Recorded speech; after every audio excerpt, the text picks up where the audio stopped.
क्या आपने कभी ऐसी जगहों के बारे में सोचा है जो हमारे मैप्स के ठीक बाहर मौजूद लगती हैं, जिनके बारे में फुसफुसाया जाता है लेकिन शायद ही कभी देखा जाता है? 10 आइलैंड्स के एक ग्रुप की कल्पना कीजिए जो धरती के आग से भरे दिल से पैदा हुए हैं, अटलांटिक ओशन के गहरे नीले कैनवास पर रत्नों की तरह बिखरे हुए हैं। यही है केप वर्दे या काबो वर्दे, जैसा कि इसे यहाँ के लोग जानते हैं। यह एक ऐसी जगह है जहाँ कहानी राजाओं या साम्राज्यों से शुरू नहीं होती, बल्कि प्रकृति की कच्ची अनियंत्रित शक्ति से शुरू होती है। उनकी रिकॉर्डेड हिस्ट्री 15th सेंचुरी में शुरू होती है, जो ग्रेट एक्सप्लोरेशन और एम्बिशन का समय था। उन्हें कोई लोग नहीं मिले, पहले की सेटलमेंट के कोई साइन नहीं मिले, सिर्फ आइलैंड्स की रॉ ब्यूटी मिली।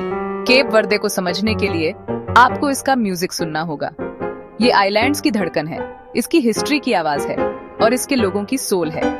सबसे इम्पोर्टेंट म्यूजिकल जॉनर मोरना है, एक ऐसा स्टाइल जो बहुत मेलानकलिक और सोलफुल है, फिर भी बहुत ब्यूटीफुल है। किसी जगह की कहानी अक्सर उसके खाने से सबसे अच्छी तरह बताई जाती है, और केप वर्दे में हर डिश उसकी हिस्ट्री का एक चैप्टर है। यहाँ का क्यूजीन आइलैंड्स की आइडेंटिटी का एक डिलीशियस और सिंपल रिफ्लेक्शन है। ये पोर्चुगीज ट्रेडिशंस और वेस्ट अफ्रीकन इंग्रेडिएंट्स का फ्यूजन है। अगर कोई एक डिश है जो केप वर्दे के दिल और आत्मा को समेटे हुए है, तो वह है काचूपा। ये सिर्फ खाना नहीं है, यह एक कल्चरल सिंबल है, नेशनल प्राइड का सोर्स है। केप वर्डियन कल्चर की रिच टेपेस्ट्री में एक आवाज सबसे ऊपर उठती है, एक ऐसी आवाज जिसने अपने नेशन की आत्मा को दुनिया के हर कोने तक पहुंचाया। सेसरिया एवोरा। सैल और बुआ विस्टा के सुनहरे और काले रेत वाले बीच ही केप वर्दे में बहुत से पर्यटकों को आकर्षित करते हैं, लेकिन इस आर्किपेलागो का असली जादू इसकी डाइवर्सिटी में है।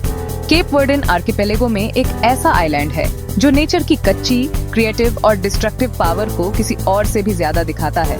फोगो, आग का आइलैंड। जैसे जैसे केप वर्दे की कहानियों और रहस्यों के जरिए हमारी यात्रा खत्म हो रही है, हमारे पास सिर्फ ज्वालामुखी चोटियों और फिरोजी पानी की तस्वीरें ही नहीं बची हैं। केप वर्दे सिर्फ एक गंतव्य से अधिक है।